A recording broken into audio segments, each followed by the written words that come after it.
I'm in the men's group. Jeff, do you have any announcements? Yes, I have some announcements. Mr. Ty Dickman? Yes. Well, our concerts in the park were supposed to start last week, but they will hopefully start this week. Wednesday evening's not looking the greatest again, but we have Detour coming in at 6:30, so hopefully we can get that concert series started. Also, we do have our fishing derby coming up soon, which is on July 26th. At the pound. It is a free registration. You can start registering at 8:30. The fishing derby starts at 9. Register at the fishing pier. And then that evening, we are doing a family camp out in the park. There are a few spots still available for our families to register for that. And, hopefully it'll be a good night with campfires, s'mores, a movie in the park, and cookout for all the families for that. So. Thank you, Todd. That's it, Your Honor, for announcements. Okay. The study session says June 14th on the agenda. Oh, Might man. need to be. I don't know what date it is. What's fine, mine says July 4th. Oh, July, yeah. Is he here? No, it's not here, you're okay. Mine says July 14th. I don't know what I have. Just mark it off. Yeah. You're okay. Maybe it's the backup versus. Yeah, maybe, I don't know, but, we'll okay. hear you. We'll make it, we're here, we'll make it work for you, thank you. Oh, good. Yep. July 14th, yeah, that's what I have. Both of mine have June. Mine too. Oh, yes. Packet and the. Oh, This is Monday, I gonna call don't know for what a happened. two-page You letter. got the current. Is Yeah. there any changes to the order? No changes. This is gonna be a new. Well, let's jump in Yes. then. We I have- caught it when Mary sent it out. Oh. And she updated it, so like your copy's correct, my copy, the website Oh, was. the But she website. wasn't gonna Okay. resend it out just for, Oh, there the you date, go. so she didn't. Here we go. Shane to the rescue. Thank you. Still Thank gonna be you. a two-page letter, people. Yeah, it I probably can will see the be. email coming. Yep, it's coming. It's coming. Okay, we got a lot, so let's jump in. 2-1, discuss the cross-connection ordinance changes proposed by Hydro Corp. All right, Mr. Webb, do we need Ohio up here? Oh, no, this is just Mr. Webb. We got extra chairs. Yeah, tonight we do. Good evening, council. Alright. So Hydro Corp, as part of their contract, was to look at the city's ordinances as it pertains to backflow, and made some very simple changes. They're just minor changes to bring us up to date with the Safe Water Drinking Act. And that's it. Thanks. We will post onto the website so everyone knows. Let me make a note to do that. Does it make any effect that we've noticed? Any change? Any extra work? Anything? Okay. Any extra penalties? Any fees? Okay, we're good. You have to be home? For what, for Nothing. whatever, oh, for the inspection? Yeah, we definitely don't. But they'll be scheduled, correct? Yeah, Yep, the homeowner can schedule. yep. As long as they're scheduled, great. Thank you. Okay, that one's easy. Okay. 2-2, discuss consolidation of police, fire, EMS dispatching, downriver community conference, consolidated dispatch. Your Honor, I just want to bring forward first, before we go there, I know a while back we looked at potentially combining with Brownstown, and for whatever reason that didn't make all the sense in the world, and we didn't jump on that. So I know the chief has brought in, River Mutual Aid, they're on our cell tower. So this is a different option or alternative to that. So we'll let Mr. Heck explain in detail. And Bob Heck, Downriver Mutual Aid. So I work with Downriver Community Conference and Downriver Mutual Aid, which is our 911 district here in Wayne County. We're one of 4 districts. I think Chief Allen explained that to you. So we receive some 911 surcharge dollars, and we maintain the radio network and the 911 network. And also, we're operating a new facility in Wyandotte, next to the Wyandotte Police Department. It's a roughly 3,500 square foot area on the second floor at the building next to Wyandotte. We're going to be installing 16 911 positions there. So potentially, we can handle all of Downriver at some point if that ever happened. And the idea is to be able to have all of our resources under one roof to be able to better manage them. As we move to the next radio network, which is the state of Michigan radio network, that's pretty expensive. So we're trying to use our dollars as smartly as we can. And part of that effort is consolidating dispatch for all of Down River, for those participants that want, people that want to participate. But some of the things that we can provide are consistency amongst all the groups, right? So one of the things that dispatchers have the hardest time with is if, let's say, Lincoln Park has a, we answer barking dog complaints after a certain time of night, and Riverview doesn't do that. And so the dispatchers are always trying to balance that, who does what kind of a thing. So our goal is to be consistent across the board for everybody, to make it more efficient, and to also have resources there in major events when that happens. So I'll introduce you to Bob Matthews, who is the 911 director for DMA. Bob's been in place since January, and he's been writing policies and getting ready for us to go live. And he can explain a little bit more about where we're going to be, hopefully by the end of the year. Good afternoon. So like Bob explained, we've got a 16-position PSAP set up on the second floor over at 2121 Biddle. And our anticipation is to bring over, we're having the consoles installed starting September 15th will be installed. 10 days after that, we're also working on the connectivity infrastructure, the cell towers between here, and as Bob mentioned, the MPSC radio system out in Northville. We're working on that, and our internet connectivity for inside the building. So we expect that we're going to be operational by the end of the year. With that in mind, we want to have designated telecommunicators in place when we go live. We've spoken with the Down River Central Dispatch, which is the Wyandotte group that consists of 6 ORIs, 6 PSAPs right now, fire departments and police departments. They're operating out of that. They're bringing on Woodhaven beginning of next week, so they're going to have 7 of the municipalities operating out there. And the chief has committed that once we're open, he's going to send his people over, and they're going to work out of our building at that time. So we're going to have designated telecommunicators trained by the state, certified by the state in-house to start taking on the dispatch capabilities at that point. So we do have a couple new council people on board here. So our current operation is a mix of part-timers and full-timers. So we have 7 part-timers right now that fill a void maybe half of the year, and the rest is a lieutenant or a sergeant that works the desk. Just so in case you didn't know how our operation was. And I think I sent you what we spent last year. So we don't have a proposal from them yet. I expect as we get going and we start getting new numbers in on calls for service, how well the dispatches are handling these calls, how many we need for days and nights, we're going to come up with a figure that I think is going to be palatable for everybody in the group. If we can't fully staff ours, why will you fully staff yours? We're not fully staffed with dispatchers that cover all of our shifts, Right. so why will you? Wyandotte will be bringing over 12 dispatchers, and 12 dispatchers can fill 4 positions. Part-time? No, these are all full-time positions. Can fill those 4 seats around the clock for the 2 12-hour shifts for each day. So they have a complement, and we're anticipating Brownstown with their 5 dispatchers coming over once we're operational. So we're going to talking 17 full-time dispatchers as we get going. Has everybody, how many have signed a contract with you currently? We don't have a signed contract with anybody. So there's no price guarantee currently? Correct. So That is correct. So it's just a guesstimate right now? It's a guesstimate, but looking at what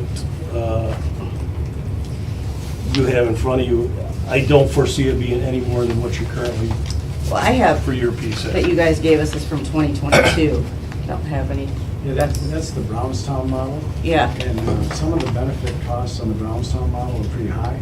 We realized that as quickly as we were saying it, it's like, this is pretty expensive for the smaller communities. Even if you take somebody like Gibraltar, they could never afford that. Well, Gibraltar and Rockwood are together, correct? Right, they are, Mhm. yes. And Woodhaven or is it Trenton and, Trenton and Brownstown Brownstown. currently, they're but together. Brownstown's going to leave and come to you guys? That's what Chief Watson has said, that when we're open and running, he wants to bring his group over and operate them out of the building also. So if our police station is empty, what happens when somebody calls, let's say for you, or our DPW, or somebody like that? It would still be an answering tree, and if they didn't find that on there, they would answer what I was told is they would answer the phone. Yes, we're and gonna try to get help to that person. We will answer the admin lines and forward them to where they need to go. We're also looking at some AI models that help us limit some of those calls so the dispatchers don't have to take as many admin calls. And you know how AI works, it's gonna say, what's your call this, and it's gonna funnel it to the right agency. We will answer the admin calls, but we're also looking at some technology that's gonna limit some of those calls that the dispatchers have to field. So as a medical worker, Mhm. that becomes very frustrating to people, as opposed to our very small community. Now they can call the police department and they can get directed to where they need to go, as opposed to press this, right? Everybody hates that, right? Sure. That's true. And if we have someone, prisoner, there has to be a command officer of some sort in police station anyhow, correct? That is correct. But as you in the medical profession, are you guaranteeing emergency medical dispatching from your single CPSAP right now? So if we had Ecorse, Lincoln Park, Wyandotte, and Riverview all on one, I mean, currently their dispatchers answering now get a pretty quick response. We're not nearly as big as, and that's not all that's on there, correct? Who's at Lincoln Park, Ecorse? Currently running out of DCD is Lincoln Park, Southgate, Allen Park, Wyandotte, Ecorse, and soon to be Woodhaven. That's a lot of calls. But there's also 4 dispatchers fielding those calls. So they can handle that amount of calls. And they're also have the ability to do emergency medical dispatching where a single CPSAP cannot do that. I just think about our small little community and how it would affect our residents' response time. I think versus- based on our model, they're going to get very responsive professional dispatchers fielding their phone calls, and they will be directed to the right person, and they will get, if it is an emergency, they're going to get fire, police, and EMS as quickly, if not more quickly than what you could probably provide. I have a question. Go ahead. Wasn't a few years ago, wasn't Wyandotte overloaded with, when Lincoln Park was on? And there was a lot of complaints coming towards us, we were hearing, that Lincoln Park pretty much took over the dispatch with all the issues that they were having. And those calls, the Wyandotte people were calling, and they weren't getting the response because Lincoln Park and whatever that had the higher quantity of calls were taking up that issue. Now, how are you going to deal with that issue? Or is it going to work out to where Lincoln Park's paying for more dispatchers than Riverview? Or, you know what I'm saying? It'd be a shame to all of a sudden tell us we're going to be paying for 4 more dispatchers, say we've got our limit, but because we're overloaded, we got to pay for 4 more. And really, it's not us, it's Ecorse, Rouge, and Lincoln Park, which we all know that they have majority of the calls. Well, and that's when you were asking funding, and there's several ways to work out funding. And can we do a flat fee? Can we do a fee based upon calls for service? How much strain are you putting on the system?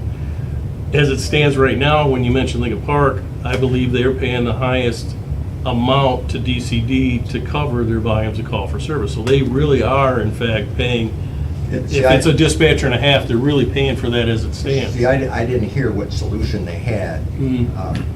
I was involved in it years ago. Okay. And that's when I heard that was going on. That's one reason we went with Trenton. We chose to go with Trenton because of how overloaded everybody was with Lincoln Park. Staffing was an issue back then. They've really come around in the last couple of years. They only had 2 full-time people per shift back in the beginning. Now they have 3 full-time people per shift. Okay. So that helps with that. Staffing's always going to be an issue in these kinds of consolidations.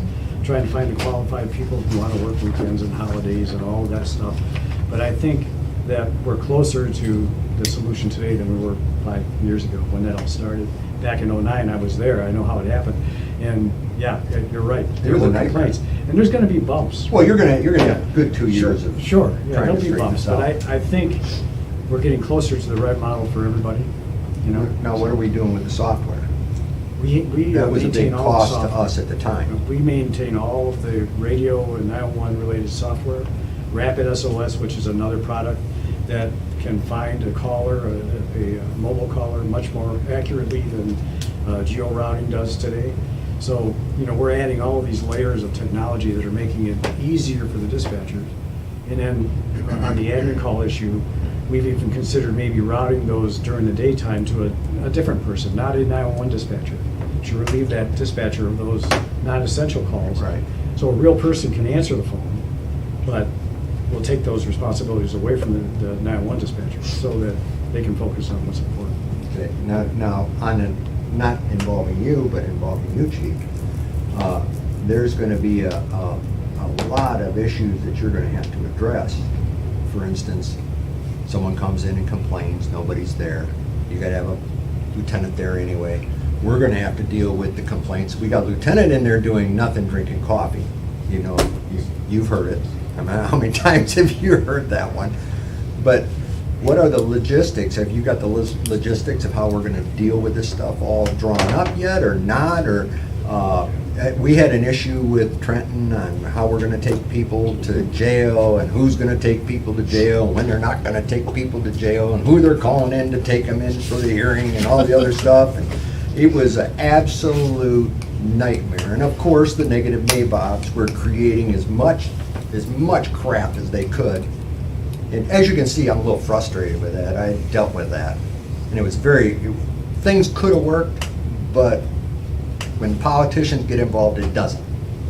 I can tell you straight up. So have you got the logistics all drawn out for this? Oh, by the way, only 9 more meetings. You won't hear from me, so. Oh, no, no, I appreciate the question. But as far as the prisoners, I haven't touched that because I figured we're just gonna house that here, we're just gonna keep that here, so we don't have to worry about that, because I crunched the numbers, we only did 153 prisoners Okay. all of last year, and the majority of those we keep on a short basis. Okay. So, yeah, is there times where we're gonna have somebody here for 2 or 3 days? Yeah, but it doesn't happen very often. Yeah. And to answer your other question, yeah, I went through this in Melvindale. It's unfortunate, people don't like to hear that the station will be closed and there won't be anybody in there. But there'll be a phone out there that they can pick up and call somebody and somebody. Good luck. will come in. Yeah, I know. We went through that. It's through education and stuff. I mean, how many times does somebody walk into a police department? Well. Usually they call us through a cell phone or Sure. landline. But you do know that It'll be brought up. it's gonna be, it was a nightmare then, it'll be a nightmare again, and the old stuff will raise up. And the people that come in that exchange children because they kill each other and they don't love each other anymore, and the guy's a no good bastard, and she's no good this, and they have to bring the kids into our parking lot but the police are there, so you can do that, and the different attorneys tell them to go to the police department and make your exchange. We're not gonna be there maybe for that. So, I mean, those are all the logistics that are gonna start coming back up. You can look it up, there's a big list of that stuff Oh, yeah. around here. Not to jump in, E-Course was the most recent to empty their station out. They had a command on the desk that was doing the dispatching. They now since joined DCD, they had officers now on the street, so now they have another officer on the street for officer safety. So they have another officer on the street, they have the phone after hours. And as far as I've talked with the chief, they're not having. Is it A working? few hiccups, but it's working. It's working Okay. well. Because that phone will ring and it rings into DCD after hours, so it's Yeah. working. And you're gonna have those, yeah. Well, you guys have been working with this, and I haven't. Right. I experienced most of this stuff. You're gonna experience this stuff, and I'm sure you've got some avenues where you can give some solutions that you're gonna work towards it and stuff. But I would think this council would wanna see that those things that we dealt with before are being addressed before it comes in front of us. Do you get what I'm saying? I do. And if you're referring to the Riverview Trenton consolidation? Yeah, Well, where there was the a mayor prisoner left and didn't element want it to that too, work. Right? Yeah. And that's not in, there's nothing we can do for prisoners at the DMA. We're Right. not able to handle that, right? So Chief Allen is right. You'll still be responsible for your own prisoners here in your building. Correct. And maybe that will reduce some of those issues that you Yeah. had before, so. Okay. We had a command phone, which we still have here, which we gave city leadership the command phone. If they ever need anything, they can contact the supervisor at any time. Okay. So we don't want to lose that hometown feel for a lot of people. And Okay. obviously, I agree, there's a intimacy thing here. Having your own people, when you walk in and you're, hey John, hi Bob, how's it going? Yeah, you do lose that. But you're aware we're running into financial issues too, and there's things that this council's gonna find distasteful that they're gonna have to do, and they're gonna look and see, is this gonna cost us more money or less money? Those issues will come forward, and they're gonna have to discuss this in detail, because they got to pay the bill. So it's not a slam dunk. I mean, there's gotta be a lot of education with this council, so they know what's going on. I agree. Well, speaking of education, I wanted to know, one of the biggest concerns I have is the dispatchers giving proper information. I know this has been a problem in the past where part-time workers especially, I'm not singling anyone out, but sometimes they don't understand the severity when they're giving, EMS or fire department information. And they're not telling them if it's, do you need to go lights and sirens? They don't understand how dangerous that can be. And then they're doing it, and then, accidents can happen, people can get hurt. The education portion with the dispatchers is really important. Are they able to give, that critical care over the phone, calm someone down, check for a pulse? Can you start CPR? Are you physically able to move them? Are you in a safe place? Are they trained to do all of these? That is all part of the state mandated training to be a designated telecommunicator. And they have to be? They have to have that, yes. Okay. They have to have that. And then, It's also part of the emergency medical dispatch protocols, right? So there's a software that pops up right in front of the dispatcher. You're gonna be asking this question, that question, this question. you would think. Yeah, well, that's how it's supposed to work, right? Now, I know, there's a lot of ways real- things are real life supposed could to be work. different. It's- Yeah, right. When that adrenaline's running and Yeah, seconds count. Right. Oh, yeah. And I've heard good and bad, because it's a tick card. So the call's open, and you have to go to tick card to tick card to tick card to tick. Well, a seasoned dispatcher may not need to go through the tick cards, but they've Right. been doing this long, but they can't move on with the call until they go through the tick card. So there's kind of this trade-off. Do you want to mandate the tick cards where it's all documented for liability? Mhm. Or do you want to give the flexibility for a seasoned dispatcher to just go? Yeah, you're So brutal. it's a way off, and it's one of those things we're going to have to, as policy-wise, decide how we want to That's when the handle lawyers it. come in and they can sign something that says they I- don't need the tick cards. Well, your lawyer's always going to say, we want to see the tick cards, because it's going to be embedded in the CAD. And then I have Paper one trail. last question. Somewhere in here, they were talking about how current rates are 42 cents, and then it's gonna go up to $2. Can you explain what that cost It is? could- And It could potentially go up. Here's the, I like the worst case scenario. okay, so right now, the state, Wayne County receives 42 cents per line for cell phone use, From right? who? From everyone. When you pay 42 cents on your cell phone bill, Okay, I pay 42 cents on my cell phone bill, and for every additional line that you have, you pay another 42 cents, right? okay, Now, that is allocated to the state of Michigan. They break that down by population and communities. okay. So the DMA receives those dollars directly from Wayne County, who's like the middleman for the state, right? We know. So we receive from Wayne County, not on a consistent basis, I gotta tell you. We know. But we do get our dollars eventually, and we use those dollars to support all the 911 functions. Now, we've had many discussions about addressing the surcharge. The state of Michigan allows you to go up to $3. Okay. All right? So, but along with that comes all these hurdles. You got to get an Attorney General's opinion from the state saying that, first of all, you can do it by district. Because when we went out and surveyed Detroit, Eastern Wayne, and Western Wayne didn't want to have anything to do with the surcharge increase. They already have a consolidation, they feel comfortable, they look at it as a tax, which essentially it is. Right. And they didn't want to have any part of that. So that means that, okay, DMA has to explore the option of being able to go for that surcharge on our own, our district alone. So you got to get an AG's opinion, then you got to get to the Wayne County Board to get it on the ballot, right? And that means we got to go in front of the Wayne County Commission and hopefully get their support for that, right? And, getting the Wayne County executive to support an effort like Our that best friend. specifically for downriver might be a futile cause. That doesn't mean we're not going to try that. Mhm. But, this takes time, obviously, right? Of course. So, in order to get it on the ballot, we got to jump all through all these hoops. We're looking at it very closely, we're trying to get there, but it could be some time. Okay. If we were successful, I think it would help everybody down there. We'd be able to function, take that burden off the communities and be able to do And Thank you. I think the public's not opposed to it because Monroe just recently went up to $2. They're at 3. They went all the way to the $3 mark, and it Okay. passed by the voters without any problems. So I don't think it's anything, we just need to get on the ballot, and I think the public's gonna support it with a good campaign explaining what the money's gonna go for. Public safety is usually one thing that most people Mhm. get on board with. Mhm. So that makes sense. Thank you. You said there would be 4 dispatchers per shift? That's, if we were to bring on the Brownstown group along with you and that, yeah, I figured based on calls of service, 4 on days, maybe 3 on nights. Okay, because it says 3 in here, that's why I was asking, but this is also old that we were given. Right, that's old, yeah. We were starting, when we, you know, when that was put together, there was only 4 over at DCD, now there's 6. Will the current Riverview dispatcher to be offered a position? I would take Paul Lear in a minute. Yeah, Paul is. But they're part-time and you want full-time, Well, or do you? we may have some We may- part-time. We may blend, Yeah. we may blend to fill the May, but slot. we don't know. Well, you know, you gotta have coverage for vacation relief and sick relief and, you know, days off. So theoretically. Yeah, so I think it's a good thing to look at.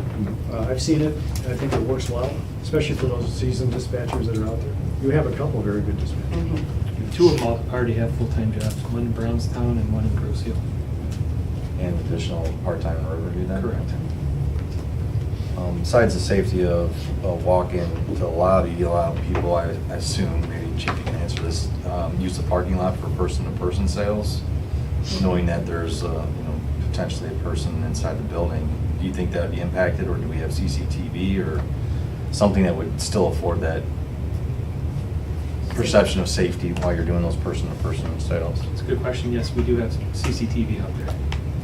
And people do it all the time. There's people today when I was leaving, the brought to exchanging kit. So it does happen quite often here. Have you ever had people come into the lobby that were having problems during that type of transaction? I haven't worked the desk in a long time. I haven't worked it here, but I'm sure it's probably happened. Yes. So in that Sometimes. case, they would pick up a phone and that would reach a dispatcher and Or call 911 on their cell phone.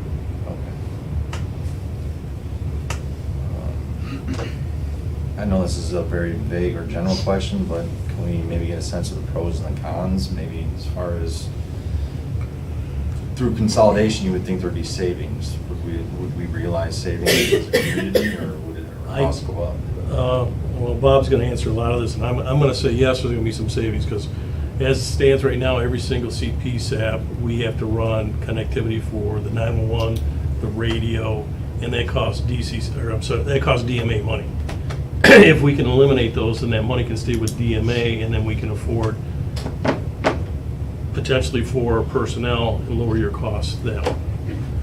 Another con is by just mere force of manpower in the consolidated area, that if Riverview or any one of the communities had a catastrophic incident or something that called for a lot more manpower, you could have the immediate assistance right there in the pod. The other dispatchers come right there and we can get through that emergency.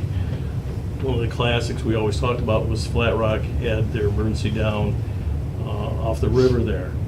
Brownstown was we're there to help you. They sent some dispatchers down to Flat Rock. They didn't have an answering position. They couldn't do anything for them. We have the capability of immediately assisting any one of our partners with additional manpower just that quickly. So, I mean, the false multiplier just by having people in-house in those pods to assist is immeasurable. I mean, it's really gonna be a big plus. So some of the savings would come from, if you have IT support right now that does anything with your dispatch area, you wouldn't have to worry about that. We do all the CAD, 911 radio maintenance, that's all on DMA. We pay the licensing fees, we pay the support fees, the connectivity fees are all on us. So that goes away from your PSAP. Now, you're not paying them today either, I gotta tell you that. But we could use those dollars smarter, right? If it helps offset the cost of a dispatcher for the city of Riverview by not having to have connectivity here, or, you know, we can reduce the cost of the IT, the hardware and the software support.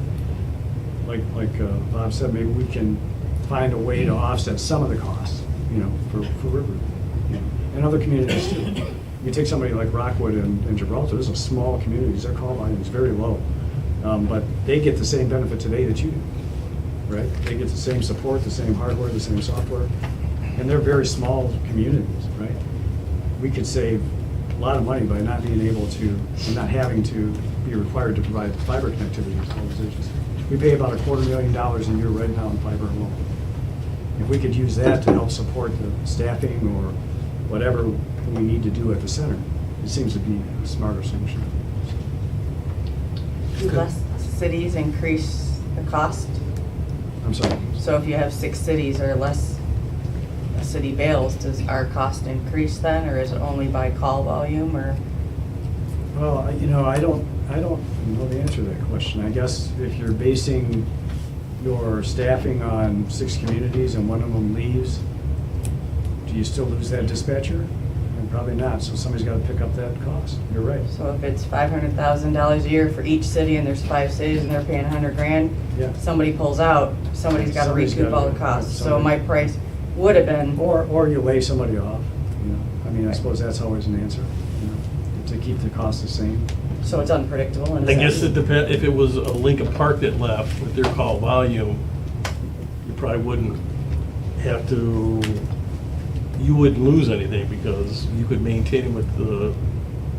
With what you have, Yeah, you abs- hope, Absolutely. because they're higher volume. Yeah.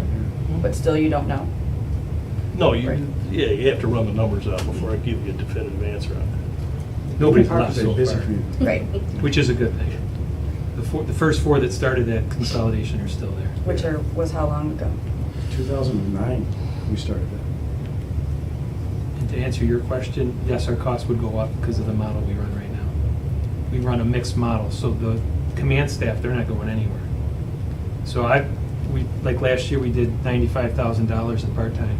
I think it'll go up substantially from that. Is there a contract that we're locked into with this? And are there penalties if you were to leave the contract? I think Brownstown has a model contract that they use with Trenton. We haven't developed one yet. We anticipate that sometime later in the year when Wyandotte comes over.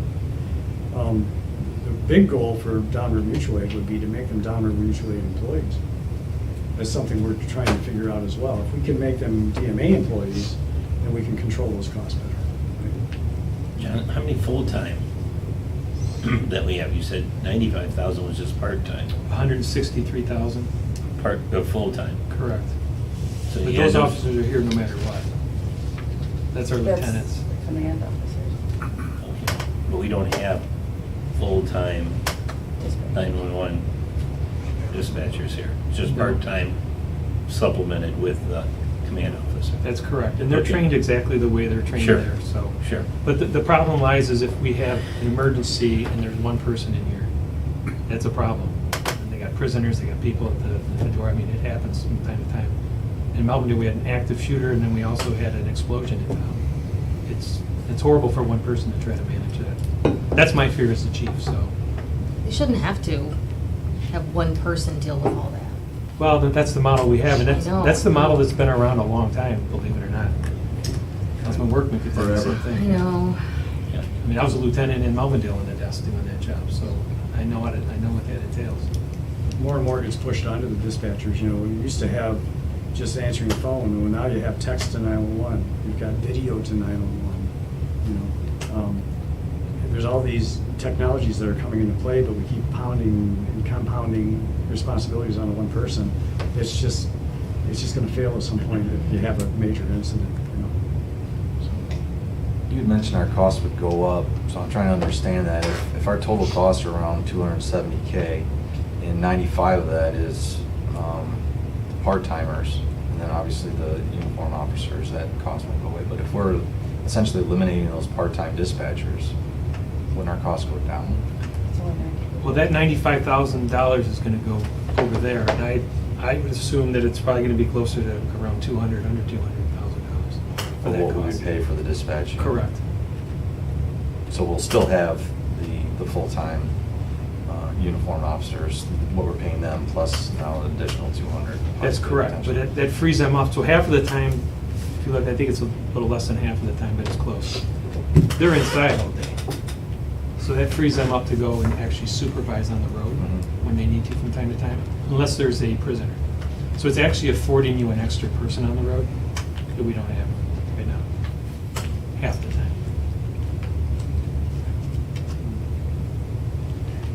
One advantage that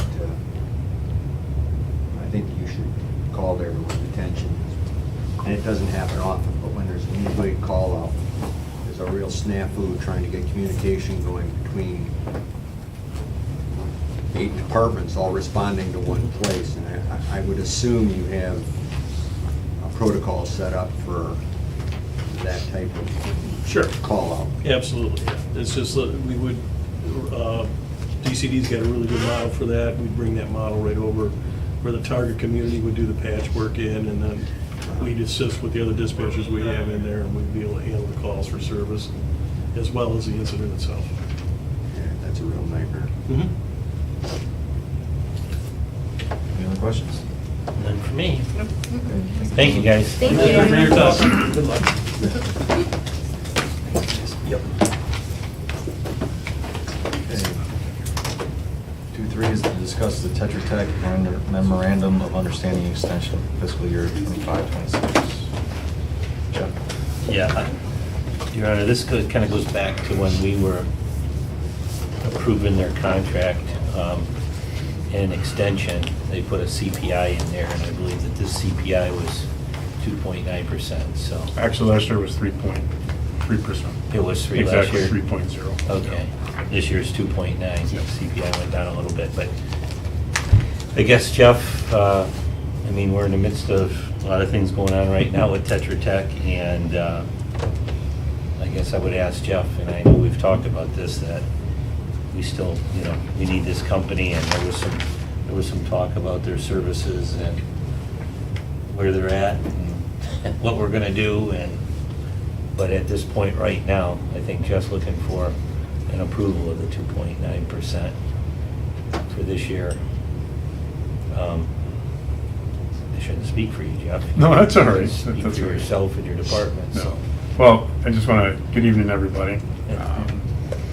So Tetra Tech, it used to be Cornerstone, had previous names. They've been really on site since late 90s, mid into late 90s. So with that being said, obviously names have changed, personnel have changed. But when you have experience, in my opinion, since, for that long, and you have a history of such an important asset of the city of Riverview, that on one side it's a comfort level to have that, rather than bringing in a new company to perform moving forward.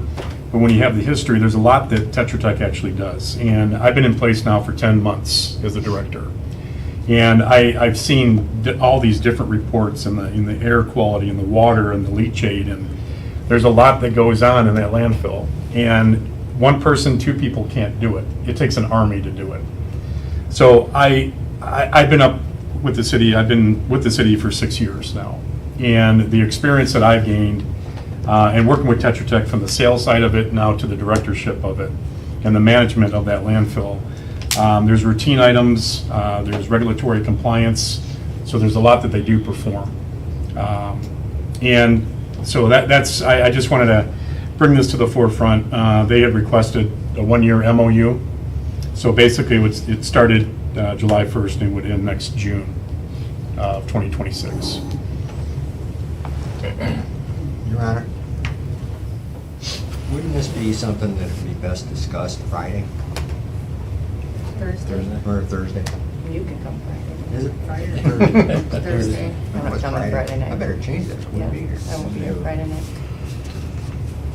Do we need a form for the special meeting? Yeah, you have to have 4 people, We have 4 people. Thursday night? Yeah. Thursday night. Mhm. You just said you're not gonna, oh, we went I'm Friday. not here on Friday night. Okay. You can sit here alone. Yeah, I can sit there alone. Okay. Yeah, I mean, we're just bringing it to a study session because this is the normal routine. Yeah. With MOUs coming, we can talk about it all we want, and we can talk about it more on Thursday night too, but When did their contract expire? July 1st? June 30th. June 30th Yep. of 2025, Okay. yeah. They're on there's things that still need to get done, so they're on a approval for until council decides kind of thing. And I had to have an engineering firm in place, so can't live without a landfill engineer for 2 weeks. We have to have someone assigned for all our reporting and our testing and such, so. Go ahead, I'm sorry. Are we waiting to discuss this, or are we? No. No, you can discuss it. I guess my one thing would be, if we've done business with them, they've done business with us since the 90s, it's great, we've all met them, you seem nice enough. They also know the scenario that we're in currently. And I'm not saying that, you owe anybody anything. However, 1990s, I was still wearing little kid drawers, you know what I mean? So, I don't know, I know there's been a few question marks and a few things that have come up. It's water treatment, different things, having to go elsewhere for maybe just secondary reassurances. Not really too sure why we're asking for an increase. I mean, from where we're at. Are we asking for the increase, or are they? Are we offering it, or are they asking? They had requested it. Yeah, right. And that's where I'm at is Yeah. for the services that we provide to the people here. You ask anyone around this table, hey, do you think you should get a raise? Who here is going to say, yeah, we should make more, knowing what we're at? And it's just that I'm sure they get a lot of business. I'm sure they make a decent amount of money, and I'm not trying to go into anyone's pocket. It's just a thought, because we're very. Well, I don't know. I guess I'm done. I don't really know where I'm going with that. Your Honor, well, one thing is that in their prior agreements, this was always put in there, a multiplier each year. So this is very common to the mechanics of their agreement. However, we can talk more about this Thursday night, because I do have some other information that I probably want to speak to at the special meeting versus here, but, Oh, so Yes. this wasn't an out of the. Oh, I was just gonna say, they've worked with us, they kind of know the plan going forward. They're making plans, they have people that know the place and are working with you and your team. And this is what they require to keep working with us, pretty much. Okay. okay. All right, we'll talk about the details Thursday. Did you have something? Just a quick comment, point out that the contract with them is non-exclusive, which means that we can always bring in others to, when we feel like there may be a weakness or an uncertainty or a need for another opinion. And we've done that. We've done that very recently with, his name is Ivan Cooper, I think, to help us navigate through the leachate treatment plant. So that's a nice feature that, Jeff is right. They've got decades of experience. They do a lot. In fact, I saw today periodic compliance reports that are being filed. They've got that background. They know what they're doing. They do it regularly, and they do it well. There are some areas that we've already touched on that, maybe we need to have that second opinion or shift the work to somebody else, but we can do that under the contract. So to me, it makes sense to move forward with them, recognizing though that we have that safety valve if and when we need it. I have a question. We don't have to get into the weeds on it. We can explore more on Thursday. But on Thursday, will we get a sense of how much money and time we invested into the RO system, and then, by essentially them not communicating between the engineers and the management, and then, doubling the cost of it? How much do we lose? Well, we don't lose anything except for some engineer design time. So I don't know if, Jeff, if you would be able to get that, the design time. Yeah, I can do that. Just like what was on the RO system versus the Sure. jack ion exchange in resin. And then is there a way that you can take 2.9% and give us a What that actual number means? of what we would have to be paying out? Yeah, What additional? yeah. We know what we pay in total, and that's something I want to talk to you about Okay, Thursday, so. fabulous. Jeff, you get that total, that's real easy for you, because you got, and it's really easy, it's probably in the council agendas from past, because they work off of work task numbers, and I think the task numbers are 1 through Yep. 20 or something like that, 1 through 21. Some are water, some are air, some are O&M for the gas meters and valves, and so all those tasks. That's what you probably need, Jeff, is those tasks. Yep. But the tasks, even though it's budget, doesn't mean we spend all of it, so there'll be a spend against those tasks. Just break it down by that real quick. Erica has a spreadsheet that way anyhow. Task by amount. Fine. Okay. All right. Thanks. Good. Yep. 2.4, discuss upcoming changes to the City of Riverview's trash collection service with Stevens Disposal. Come on up, Evan. Evan Shipman this evening is with us from Stevens. He's like a point of contact, so like if something doesn't happen really good, I'll call Kevin and say, hey, it's time to figure this problem out. Most of the time DPW handles it through Jeff Webb's office and Athena, but if it gets out of hand. So, we just renewed their contract, and this was part of the contract, so I kind of let Kevin explain where we're going with this. So, really, the change is we're moving to automation. You guys have had the carts in the city for quite a while now. But as we acquire new equipment, everything is automated, so we're moving into that direction. We have in a lot of other communities, you're one of the last to make that change, but in doing that, obviously, it doesn't allow us the option to have out the extra bags and a lot of the things like that for that actual collection of the curbside trash. So what we implemented was the residents that require or typically have an additional bag or an additional can, that we would offer a second cart to them. We try to be creative in how we present that, so that our experience is if we just flat out say everybody gets a second cart, everybody wants a second cart whether they need it or not. Our cost in those is about $100 a cart, so you put the math to it, you're into close to $500,000 for your community or a little over that. But anyway, so that's how we've advertised it. If the people have that, we would. The question has come up, how do we get that information to the resident? And they've designed a good flyer that I think has gone out or will be going out. It's in the paper. Yes. It's in the Review Register this month. So- They hit the stand today. I don't know if anyone's seen the register, but the flyer that I sent to council, giving you a heads up, is there. And it'll be on the website. And the idea is on August 22nd, on and before August 22nd, you request a DPW, they'll look up. They have a lot of tracking numbers, who puts bags out, like you historically put a lot of bags out past your container, so they know about you. And they know about other, this doesn't They know change. me, I call them all the time. This doesn't You're that change guy. the bulk pickup. Riverview residents will still be allowed to put their 2 bulk TV, couch, whatever, out there, and they'll pick that up still. Nothing's changing in your normal collection rules, regulations, policies, whatever you want to call them, other than we're trying to get everything, as much as the standard household weekly trash, into the carts so that the automated truck can do that.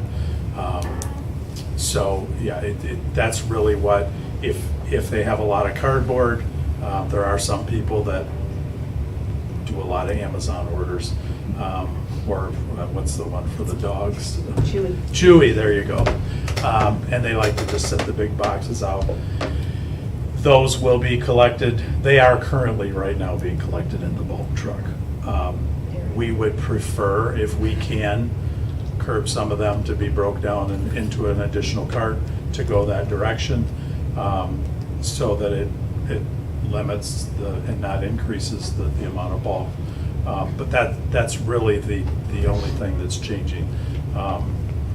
Collection days, none of that's affected.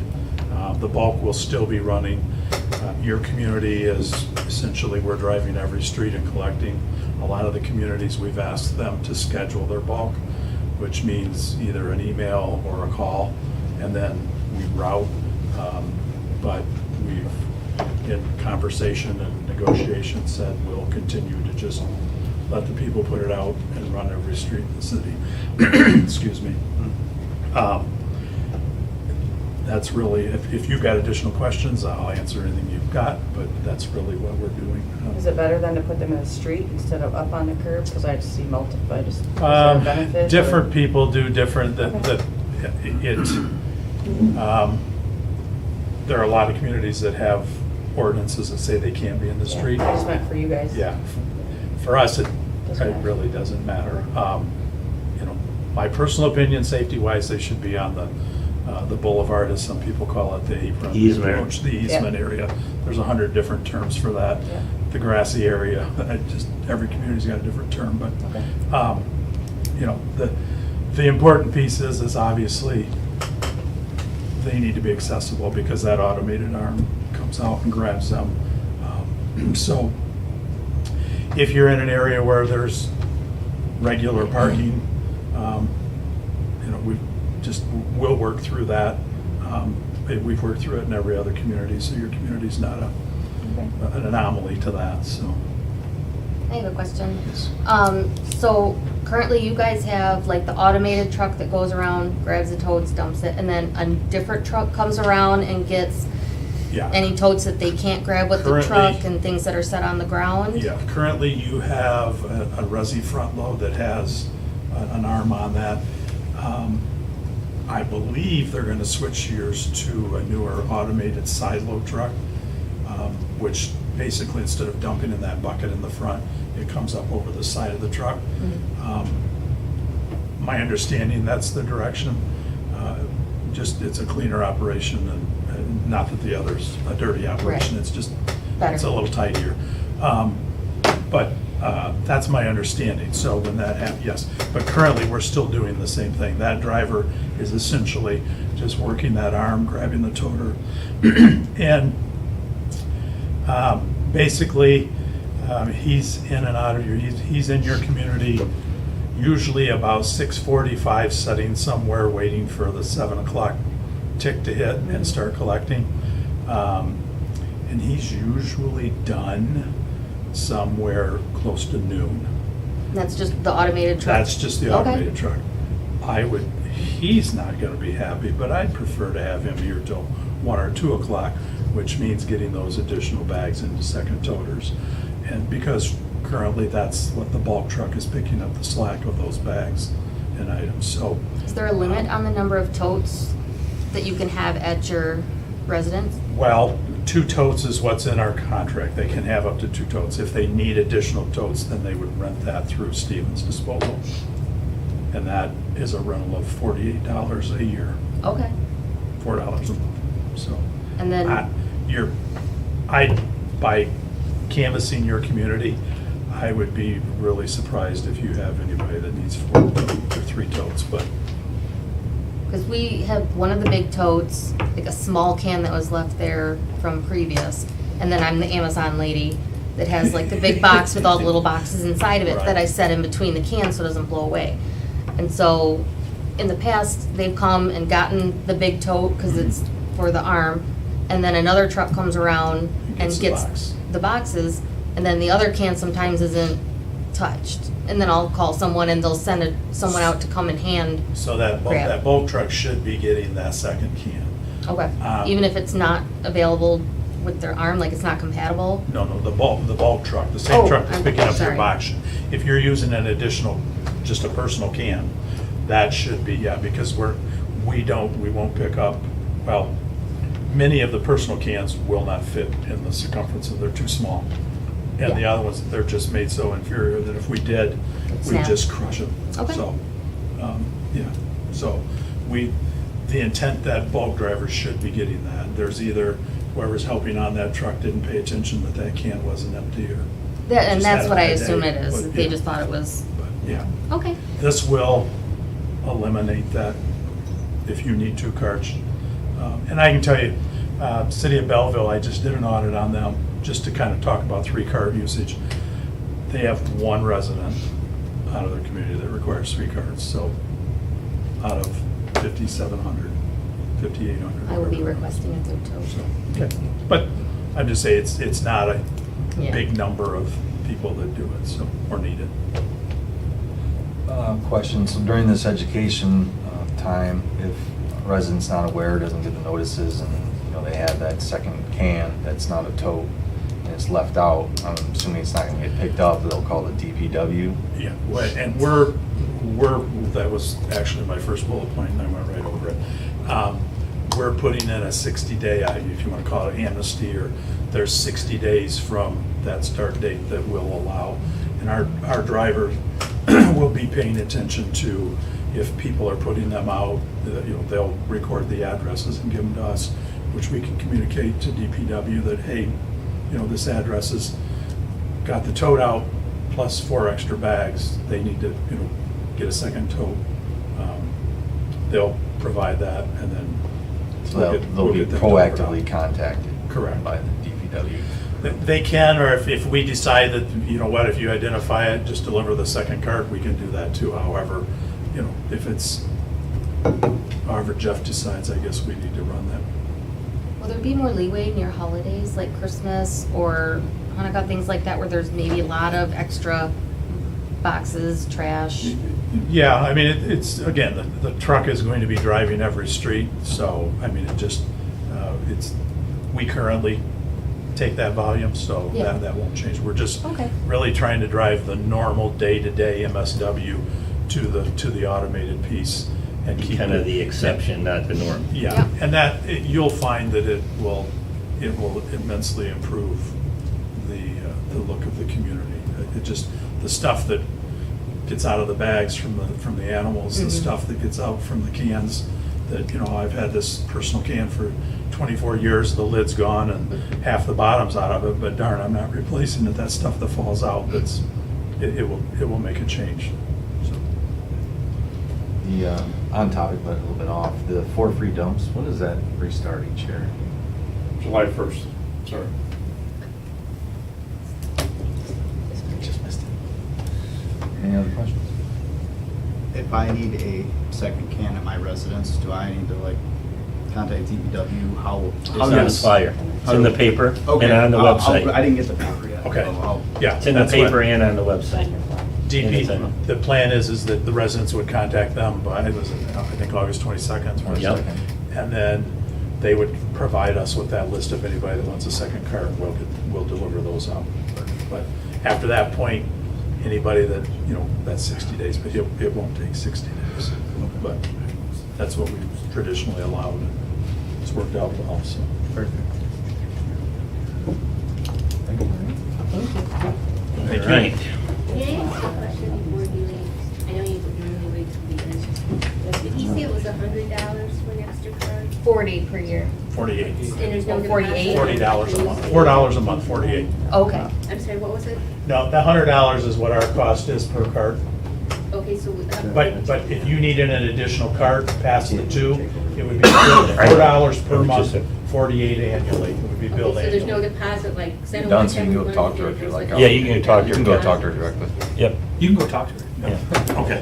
Thanks, Kevin. Yep. Don't forget your paper for, Yes, it's right here. it's in the paper. You don't, there's no. Okay. 2.5, discuss the purchase of a replacement bulldozer. Jeff Kay, come on up. All right. Welcome again. Hello again. So earlier this year, after I first started in October, part of that process was the evaluation of equipment moving forward. And as time has gone on, I continue to evaluate equipment. And we're at the point now where I don't know if you remember, I mentioned that the bulldozer is the horse of the landfill. It does a lot of the pushing, and it's constant. These machines are 10 hours a day in the trash. But the current, it's called a LeBaire. It's a 2020. Right now, it's got over 12,000 miles, or 12,000 engine hours on it. And it happens that it's currently out of warranty. It's got over 12,000 miles. What's happening, and I saw this firsthand, is it overheats anytime it backs up. So when we're dumping the trash, we're up top, and then the trucks dump, and then the compactor, dozer pushes it, and compactor runs over it. Well, as soon as the dozer gets back up, reverse, on an in an incline, it kind of overheats. But the problem is, it just doesn't overheat for 15 minutes. It overheats basically every 15, 20 minutes, Oh. which is really interrupting the productivity of the operations up there, which is causing a little bit of lineups, waiting in line, which isn't necessarily a bad thing from our customer standpoint. But we can't have a dozer sit for 15 minutes to cool down and then use it again for another 15 minutes. And that's what's happening with this particular machine. I can tell you that we've had the manufacturer technician come out last week to take a look at it. Cannot pinpoint exactly what's going on with it. Our own mechanic, who's very good at what he does, did a thorough cleaning a week ago before the technician came out, because sometimes there's a blame game that goes on. Philip couldn't get it working? Nope, he could not. Usually can. So that's when we had brought in the technician from the manufacturer. So we troubleshot it and to no avail. So what I'm asking, what I want to discuss tonight is much like I did earlier this year, is we had a rental dozer that we wanted and purchased. The one big thing about this, because the next agenda item is 2.6, is we would sell this one. We would sell the one that we're looking to unload, the 12,000 engine hours. But I also have insurance money that can be applied to the purchase of a used dozer at some point this year. And between the sale of this dozer and then the insurance money, we could probably get a good used with less engine hours and then maybe a different make. The last dozer that we had was a Caterpillar that we purchased. And I mentioned back then, Caterpillar is well-known in the landfill business. We always see it in construction sites, but and I'm not saying that I would go towards Caterpillar. We would do our diligence and then come back to you in a bid form to say, here's the bid results. So that's my ask. I wanted to have a discussion on that. But as I right size the volume and match the right sizing of the equipment, this LeBaire is really a big bulldozer. Well, as time moves on, we're not going to be doing as much volume. Tonnage will be reduced. Therefore, the last one we just purchased, the rental, was a D6. It was a smaller dozer. I am looking to purchase a used D6 again, kind of right size it and keep it all in line. We no longer need the big dozers where we're doing thousands of tons a day. That's not the case anymore. In an effort to right size the equipment to the future operations based on the remaining airspace, to me, this would be a good fit. And I also have a mechanic that will help us, and he's already put in place a preventative maintenance schedule. And he's got a lot of some of our labor involved in that on a weekly basis, cleaning out machines. Operators are cleaning out machines at top at the end of the day. So there's a lot of things that we're implementing that will help us extend the life and then set us off into the sunset down the road. I like that foresight. Are there any questions at all? What do you estimate you're gonna need to spend? I can't give a definitive, we're gonna have to see what the bids come out. I was gonna say, this is Come just to back go with. get bids, Just right? to go out to bid, to sell, and then to have the ability to go out and purchase. But again, the bids would come back. This would be on the next council meeting. Yeah. For approval. Yeah. To go to bid and use the current LeBaire as a trade-in. I get a value of that too, so that Yeah. when he's looking at the price of a new unit, he can see what the net price is, purchase price minus trade value. Yep. So it would be a trade, not a sale? of the A Well, little bit of both. It could be either or, but it'll probably be a trade. 'cause Well, they the give you reason I asked, highest. are we gonna make it contingent on the sale of the used one before we get the new one, or the new used one? My guess is they'll do a trade, and Yeah. because when you get a trade and buy another piece of equipment, they usually give you more money for it than an outright purchase, so. Yep. And then some of the insurance money would go towards that. or Yeah, all that of is- it yeah, as well. well, Yep. And his idea is correct, because if he finds a dozer with less than 3,000 hours on it, that means it can go 5 years with the reduction of our schedule that he's gonna propose very soon. Where we don't have them, 8 hours, 5 days a week, no Saturdays. So it kind of fits the model that we're trying to, and the idea is, we still at least have the 6 years to go, so we gotta have a piece of equipment for that guy. Did we ever look at the possibility of leasing those equipment? We have. Yeah. So leasing on a monthly basis is very expensive, and we only use that in emergency situations. It's cheaper to rent or to lease on a per month basis than it is a per week or a per day.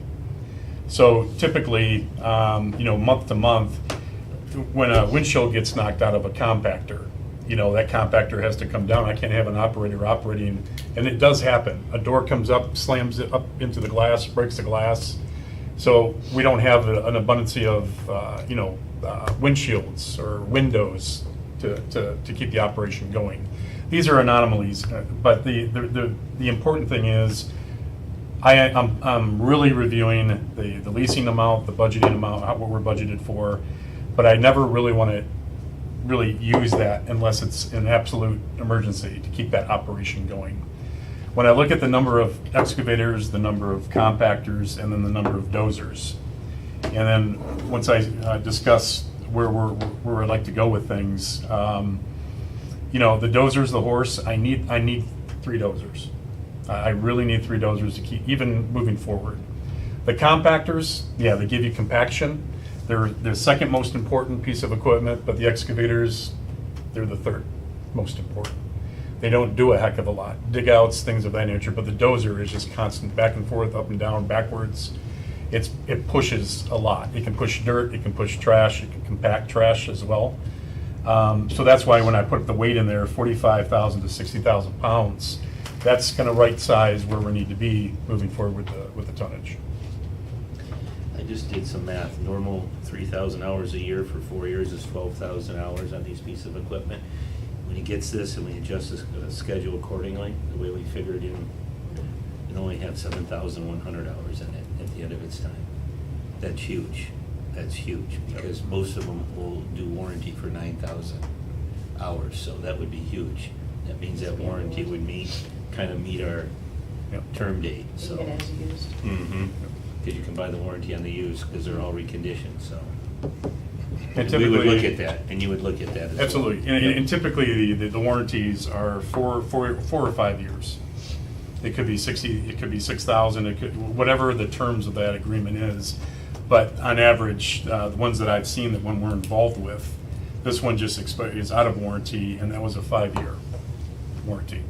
So to right size where we need to go in the time period that we have left, all based on airspace, that I have strong conviction that this is kind of where we need to go with the right size and the equipment. Besides this Liebherr, how many other dozers do we have? We have another LeBaire, it's a 2024, and then we have the D6. Michigan the Caterpillar, D6. 2.5. Yeah, Yep. that's what we have, 2.5 right now. Yeah. Yep. Yep, thank you. All right. Special reports. We'll start with Sohio. What's wrong there, Sohio? You been sitting too long? Good evening, everyone. We have a few projects going on. We have the sectioning. We just finished marking Jeff, and the contractor finished marking. That's scheduled to start at the end of the month. We have the Clark Avenue water main that's also scheduled to start in August. We have the lead services scheduled to start right after the water main on Clark Avenue. We are waiting for the permit from Eagle for the sewer connection to Dua. We have awarded the contract, so we're waiting for insurance and bonds to sign the contract. And we are working on the design of LB, Ray Avenue, and Coastal water mains. and site plan reviews. So how, what about the pickleball courts, all The done? ball court's almost done, they're supposed to be painted this week, and that will be, it's running behind schedule. And the county is very angered about that. And We then- are out for bids also on the dayscape at the Patriots Park, so that the bids are due July 31st on that. And so Ohio and I are looking at potential Restrooms. bathrooms at Young Patriots Park, but I've talked to Todd in Ohio, and more so than just bathrooms, I think it'd be really nice if we could Combination concession stand. concession stand for baseball and football and bathrooms. And then that would be all CDBG money, hopefully, We're hoping, yes. with the idea that we build them and they take care of them, paint them, clean them.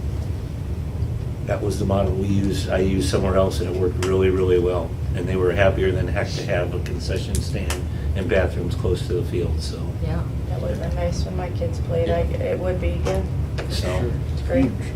it's just in the planning stages that I'm working on it with CDBG in Ohio and Todd. But Todd knows where all those parents congregate and where they need bathrooms, so. Yeah. And then we're also, we'd have to, as Ohio told me, the closest sewers are at the community center / library, so we'd have to kind of make it in, because you gotta connect sewers and. Wasn't there a restroom out there? There is, It's way in the back, Todd tells me it's way in the back by the woods. almost by the neighborhood entrance. Yep. Way back. Where's that sewer systems connect? I have no idea. I wish I could tell you that, but I don't. But my idea would be that it would be really nice for the whole community to have that. That's not Mhm. bathrooms, but also potential concession stand. Absolutely.